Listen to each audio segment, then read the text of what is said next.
Hello, Josh. Welcome to Stramalio Consulting's Next Week's Life podcast.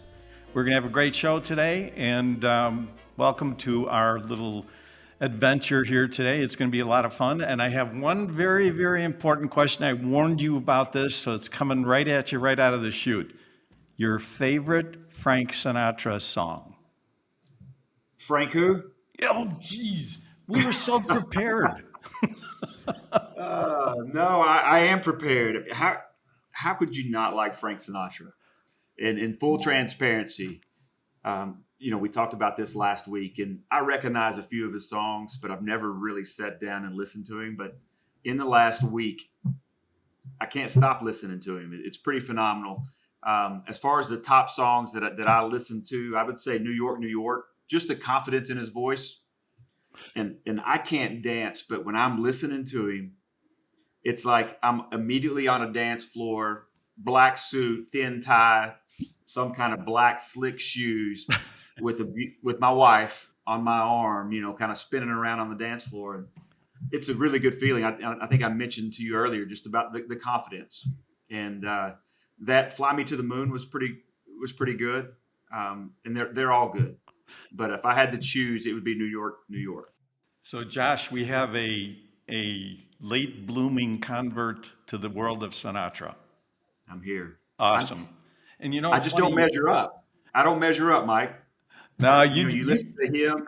He's smooth. His voice, the words. I mean, I'd let him write my speeches well, or my yeah, love no, notes.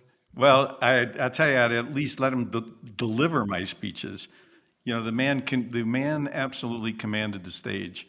So obviously, I grew up with him. My parents were big Sinatra fans. My father was a Sinatra singer. He sang in the big band, so it's part of my life. And I try to bring more people to him.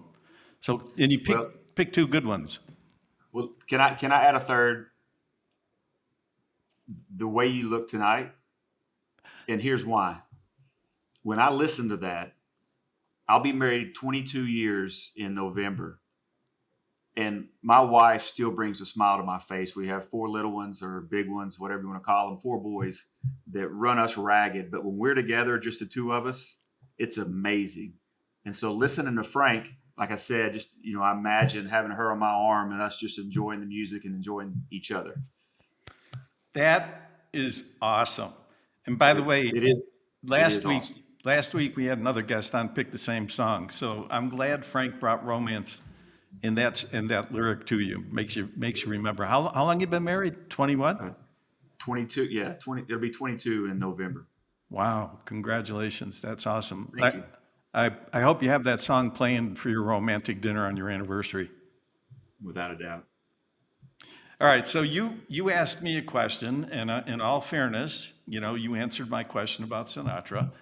So I have to admit, I'm kind of a country song, singing favorite kind of guy. Even though Gavin doesn't particularly like me singing country songs, or he doesn't even like me around country songs. But there are two songs that I like. One is a George Strait song that I think it's. I can't remember the name of it off the top of my head now, but it's a romantic song. It was in a movie. Let me see. I think "I Cross My Heart." That's the name of the song. "I Cross My Heart." I had to find my notes. I love Go that song. figure. Yeah, go figure. And Chris Stapleton's Tennessee Whiskey. Who doesn't love that song? So those are two of my favorite songs. And although I have to admit, I don't imagine me spinning my wife around listening to Tennessee Whiskey, but not a bad idea. I'll get. No, but with the pace of your life and my life, every now and then, sitting in a back room, listening to some country music, it sounds really, really good. That it just slows down and they tell a story. And I think that's why I listen to country music so much, and that's why I drive on two-lane roads sometimes, just to slow down.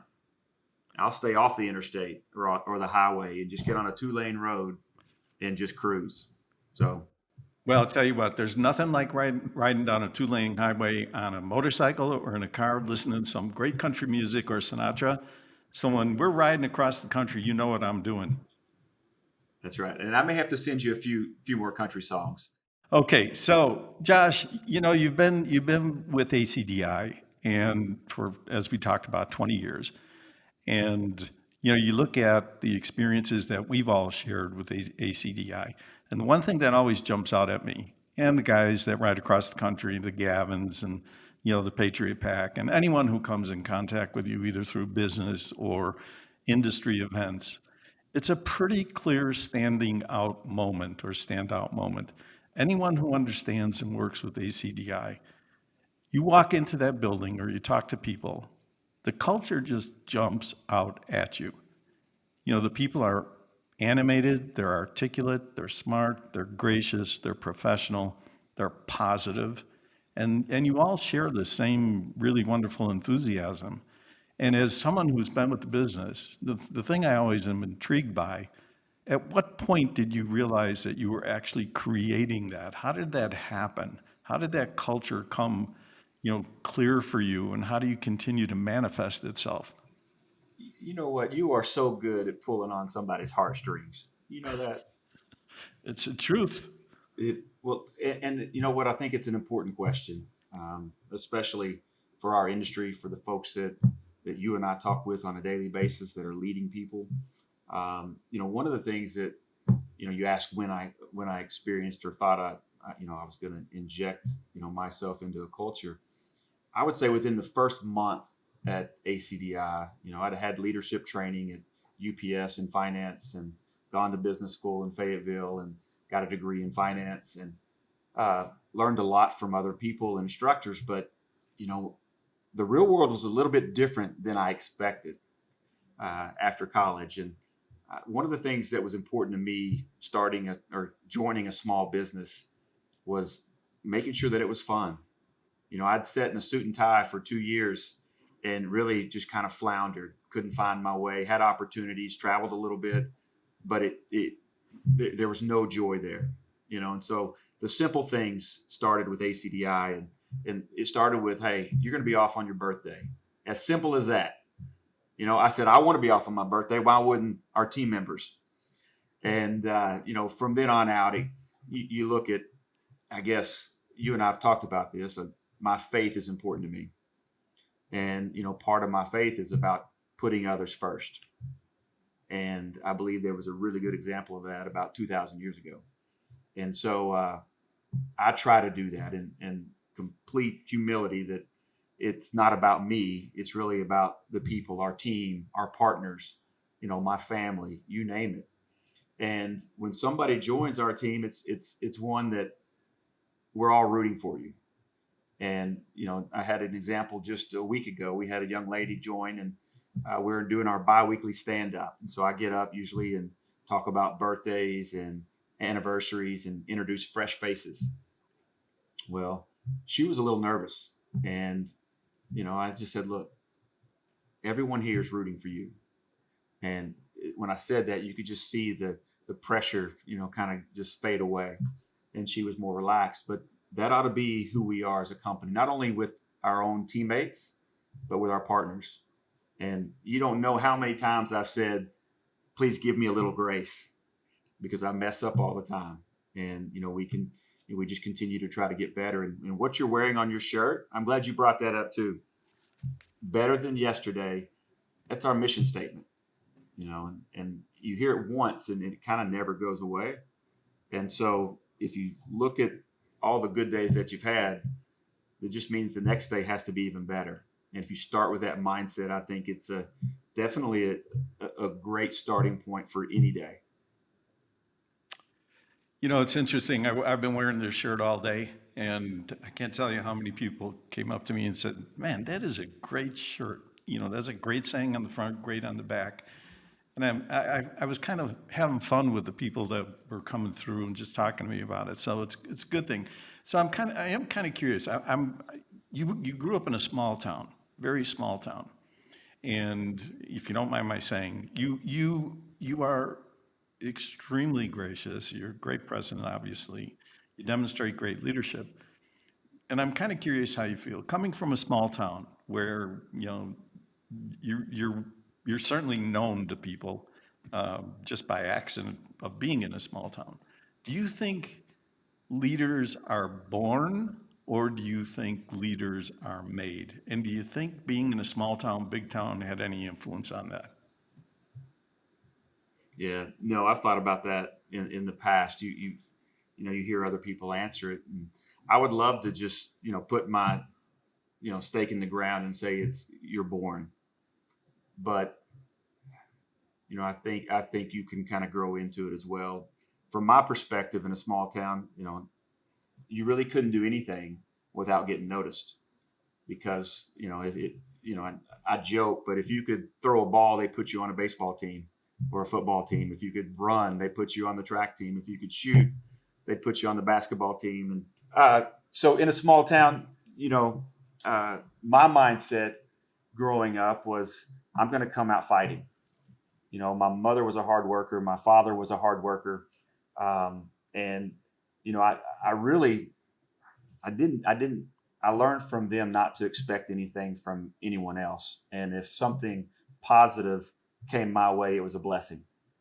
And so we didn't ask for much or for anything really, and didn't expect anything. We felt like whatever we got, we had to earn. And whether that's in sports, whether that's in school, whether that's in work, that's part of my mentality here is that if I can't outthink you, I'm going to outwork you. And I hope that we've equipped a team of similar. And you know, for sure, we've got some people that can outthink us, but we'll see. So if you look at your upbringing, so now you're coming through a small town, you get involved with ACDI and you fast forward, 15, 20 years. And this is a very unfair question, so I'm gonna kind of put that out there before I ask it. And if you had to name the three people that had the biggest, most important influence on your life, who would those three people be? Man, that's a loaded question because you and I both know I'm influenced every day by somebody. I really am, depending on who I'm talking to, and I think you are too. And that's the fun part about recognizing true inspiration. One of our one of our core values is inspire others. Yep. And if I look back over my lifetime and over the last 20 years at ACDI, I think the number one inspiration, for me would be my mother. She's she's still working the same job she had 35, 36 years ago. And, quite frankly, I wish she would just move to Benton and retire, but she hasn't done that yet. And but that her work ethic. I have an older brother who's he's 4 years older than I am, and she pretty much raised us on her own. And we saw her during the summers. We saw her go to work every day. Unless she left us a chore list, and to this day, I cannot stand lists. So that's a big joke in my household. After getting married, my wife wrote me a little to do list one weekend, and that's the last time she ever wrote me a list. So I think just the work ethic that my mom ingrained in me, and that she still exudes that today. I see that in myself, in regards to, the discipline to get up at 5 o'clock in the morning, the discipline to work out, the discipline to read, the discipline to pray, to meditate. I think all of that builds the foundation that if I come to work and get rocked, it's not going to completely knock me down. I'm pretty confident in who I am, and that I think you and I had a conversation before. I mean, whether what is success, and that if you truly have that faith and foundation, you're successful no matter what the outcome is. And I think if you lift other people up, put them first, treat them the right way, and do everything with pure intentions, I think more times than not you're going to win out, and you're going to feel good about it. Second, Yep. and the second most influential person in my life, I think has to be, and I know I'm choosing the easy ones. You kind of set it up on a tee. My father was really soft spirited, really quiet, and you know he at one point before he passed away in 2005, he looked at me and said, how do you do it? And this was a one-on-one conversation at a restaurant. I was like, what are you talking about? And he said, how do you talk to the waitress? And how did you start up a conversation with the bartender? How did you talk to, the table next to us? And I'd never really noticed that, how we were different. When you're 18 years old or 25 years old, you don't have the perspective that we have now. And so after he passed, I looked at what I thought was important. We talked, leadership and strength and the guy that's out front. And then I looked back and saw my dad's life, and he wasn't that guy. He was the guy behind the scenes. He was the guy that cared for other people. He was the guy that drove the church bus, and all of those values and that way of life kind of crept up, as far as on I guess priority list or totem pole. Like, hey, that's important. I don't have to be the front runner. I've got, here at ACDI, we have a team that I would love to put up on a pedestal and let them go because they're that good. So my mom, my dad, and then when you think professionally, kind of a big inflection point for ACDI and myself was, PaperCut had come on about 2011 with us. We brought them on, we launched them to the channel, and we started getting a lot of traction. Well, one of our VP of sales and I both were introduced to a gentleman that was employed at Lexmark, and and we're like, man, he has a great personality. He's fun. He's smart. He understands technology. Are we ready to bring him on board? And sure enough, we ended up bringing him on board, and him. Everybody on this call knows him, and hopefully everybody listening knows him. But that's Mark Hart. And if there's one word that defines or describes Mark, I'd say he's passionate. Okay, and if I could define him with two, he's very intelligent. And so his passion, intelligence, loyalty over the last 8+ years with us has expanded, what ACDI does. It's expanded our reach. Now we're heavily into Canada, Latin America. We have great partnerships globally through the PaperCut ecosystem. And so he still inspires me. He's here this week. And we had a senior leadership meeting, and afterwards he's like, I'm sorry that I got so passionate. And I'm like, as soon as we lose that passion, Mark, we might as well roll over. And I said, I'm not ready to do that yet. So I would say those three, personally and professionally, and kind of have molded me to where I am today. And I've got a lot of other influences, but those three come to mind. Well, those are great picks. Of course, I didn't know your mother and father, but I believe everything you said and then some. And two interesting human beings, the way you translated that or communicated that to us. And of course, Mark, I have to agree all the way up and down the line, although he probably needs a little more education on picking better bourbons. But that's just me. I think he forgets bullet a lot. So we need to just kind of re-educate him a little bit. But Mark represents you, your company, and your team with that passion, that dedication, intelligence, and humor that you absolutely need. So those were good choices. And now I'm going to come back a little bit. So you were at the Executive Connection Summit, so we're going to get a little bit more serious about the business.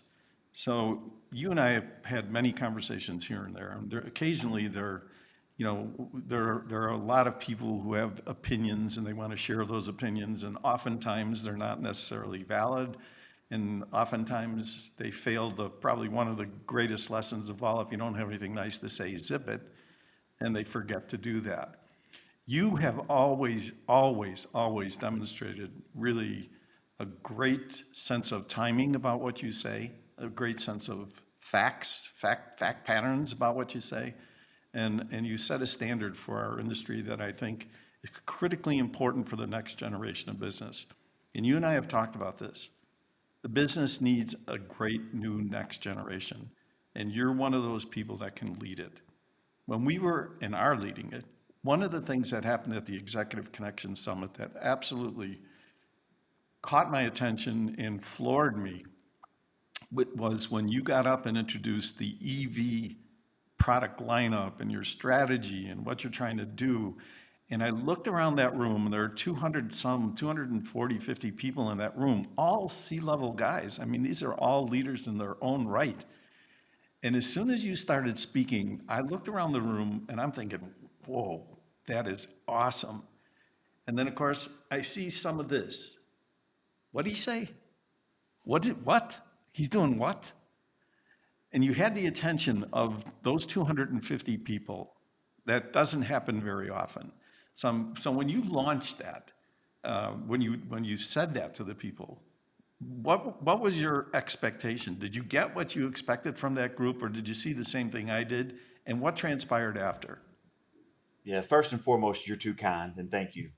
Um, we got more than we ever expected out of that event, and the response to EV charging stations was overwhelming and humbling to say the least. But um, when we walked up there, we weren't sure what the press release was going to be like. We didn't know if 5 people were going to be there, 10 people were going to be there. Of course, there, like you said, there were maybe a couple hundred, and it was just we spoke from the heart. We showed a video. We thought about the strengths of the market. We I think business agility is huge, and if you're an agile company right now and you have the skill set, everyone's looking to diversify. Well, so what are the adjacencies? So we'd kind of already gone through all those exercises, and we chose EV charging stations because of the timing, because of the channel, because of our partners, because of their appetite to invest and to expand their businesses.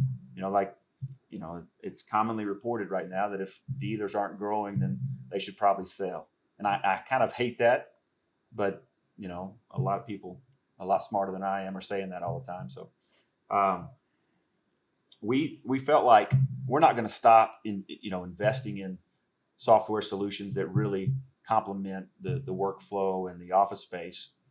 But if there's what's just kind of right next door, what's adjacent to that, and EV charging stations fits in every marketplace that you can find: print management, capture, document management, you name it, where we've played for the last 27 years as a company.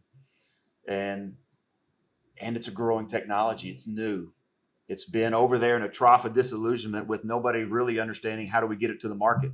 So now you have funding. We have a channel that reaches every community. We have ability to distribute it, to train, to support, to market, and that was exciting to me. So I kind of looked at, maybe there'll be somebody in the audience that'll, as soon as I heard it, that will think that is cool. I want to do that. And you're right. I don't. We had uh, several folks running large dealerships come up afterwards and said, "I'd love to hear more. I'm interested. Can we be exclusive?" I won't name names on that one, but I can and imagine. and it's like, and it hasn't stopped growing. We're getting the tough questions now, the questions we knew that were going to come, but it's like maybe the work to implement it is going to be overwhelming, and so we can quash that. It's a one install and done, and then it's the annual service. And oh, by the way, dealers love this. Oh, by the way, there's going to be a software upgrade. Oh, in 5 to 7 years, you're going to have to refresh the fleet. And it sounds very similar to what they experience with their devices now. And so, that's we're very optimistic that we can, build a network to cover from basically the West Coast to the East Coast. We can build a Terra brand, Terra Energy Services, and wearing the shirt. It's a division of ACDI here. We've got dedicated resources, so we're dedicated to growing PaperCut. We're adding on ScanShare. We actually just launched ScanShare this week, and Storyboard again, which is a data analytics tool that gives you valuable insights for any of the products we offer, but can tie into disparate data sources. I don't want to geek out too much on that, but data drives everything now, whether it's sports, betting, if you gamble, business, you name it. So, we've invested heavily in Storyboard, which is our analytics tool here internally. But Well, you certainly hit the nail on the head when we launched the Executive Connection Summit with, business agility as our overarching theme. And man, there was never in my lifetime a greater example of what the theme was, and at that point, we were trying to communicate, and what you were doing connected. You connected the dots like boom. So my hat's off to you, and the response was fabulous. And interestingly enough, when you come into a podcast like this, our theme for the podcast is connecting humanity with technology, right? At its most critical points. How do you connect technology with humanity? How do we make lives better? And honestly, at the risk of being overly dramatic, my God, I mean, you did that. You're a paper solution, company. You're about print, you're about dealers, and you quantumly leaped pretty much everybody that I could ever possibly think of, improving our business agility. So my hat's off to you and the whole ACDI team. And Mike, and Mike, real yep. quick, everybody listening and myself, none of that would have been possible if you didn't have the vision for ECS. So, I give you all the credit. I think timing is everything. We didn't know that, there's going to be so much geopolitical tension around the world. We didn't know pricing or gas prices were going to go up. Things just kind of fell in line, but it started with a platform there at ECS. And so I give you a lot of credit for that. Well, I accept it with great humility on behalf of the industry and Gavin and Hero and everyone that helped us, basically pull it together. So that's a mutual admiration society. I promise you that. And now I'm curious. So here we are, 6 months, 7 months into 2022. And I think it's safe to say, and we'll avoid, geopolitical things because everybody's got an opinion on all those things. And we're worried, right? As I think as we should be about some of the things we see in the news, either in the industry or outside the industry. But as human beings, there's got to be some level of concern about the unpredictability of our business and or some of the unpredictable things that we see going on around us, which PS has a tendency to lead people towards being negative, right, or critical. And so one of my hopes for our podcast and talking with people like you is that we all understand that. And what's the best advice you would give to your fellow partners, business people, friends, family in this industry and outside the industry? What's the best advice you could give them about staying on the positive path? I'd say stay grounded. Stay grounded at home, stay grounded in your community, in your state, in the country. Um, it's all about perspective.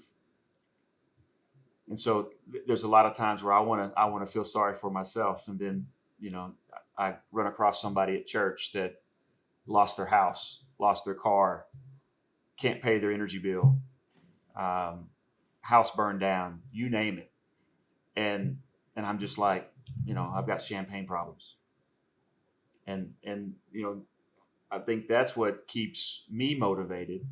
That I've been blessed beyond measure with friends and a team that goes out in the community every day and tries to lift people up. And my advice is to stay grounded. I think that way everything that comes your way is a gift, is a blessing, and that you're allowed to give it back. And you see ways to do that, and because you can get separated and be distanced from the struggles that a lot of folks have. And that's my advice. It doesn't mean it's easy. Every day we have a new threat, a new threat or a new opportunity in business, that it's changing, and it always has been and it always will. You got to trust in your team, whether or not you're going to be agile enough. And if you have limited capacity, don't try to grow so fast. Wait till it comes. Be pulled in certain areas. But having I guess getting out and being exposed to the community has always helped me, and I think it would help others. That is fantastic advice. Stay grounded, and for those that are inclined, stay true to your faith, right? And be a caretaker and caregiver. So I like what you just offered there. That's really, really important advice, especially going forward. And by the way, you mentioned something about the industry. I'm not a big advocate of just generalizing, people should sell or people should do this I'm more excited about this industry than I've ever been in the last 20 years. And the reason for that is because of people like you, people who are doing things that are adjacent, they're sustainable, they're diversified, they have all kinds of wonderful opportunities. And so, that's my encouragement to you. Keep leading, keep inspiring people with that kind of thinking and action. And I have one final question for you. I don't And then believe it. yeah, we I can don't. close after this one with a little bit of editorial. But if I asked, if she was sitting right here and I asked her, what is the one thing that your husband does that absolutely drives you crazy? What would she say? I don't know where she would start. She probably has about 10 or 20 things that she could come up with pretty quick. Well, give it a shot because she's going to watch this podcast. So let's see if she gets it right. Why do you ask so difficult of questions? Because I do so many things that get under her skin. I'm not kidding. Um, just a minute ago, I would say I'm a horrible listener. Okay. Hmm. And we'll have conversations on a cell phone. Then I'll get home later on that day and I'll ask a question. And she's like, "You didn't hear the whole conversation we had 2 hours ago?" I'm like, "No, I was working. I was distracted." And anyway, an hour ago, my son emails me or texts me and says, "Hey, I've got great news, but I don't want to share it yet." And he said, "But call one of my coaches." I'm like, "Why?" He said, "Because he asked me to." So I called the coach, and the coach was telling me a story, and he said, "Hey, Andre may have a chance to play at OBU next year, and it's really good news that if he works really hard, he might be able to get on the field." I didn't connect the two dots, and I called my wife, and she said, "I heard the good news from Andre that he might get to play next year, and this and that." And I'm like, "Oh yeah, Coach Harris told me about that." She's like, "And you didn't call and tell me that?" I didn't connect them. And anyway, she said, I'm starting to believe that you're different. You and I are different when it comes to what's important to our kids and not." And I'm like, anyway, I don't Well, know how that relates, but there's an old saying, and you probably are living it out for all men. But I once heard this kind of joke, but I think it's probably more true than not, that women speak 35,000 words a day and men speak something like 15,000 words a day. And there's a reason for that, because they have to repeat everything to us. So I think it my could wife would agree with you. it could Yeah, be true.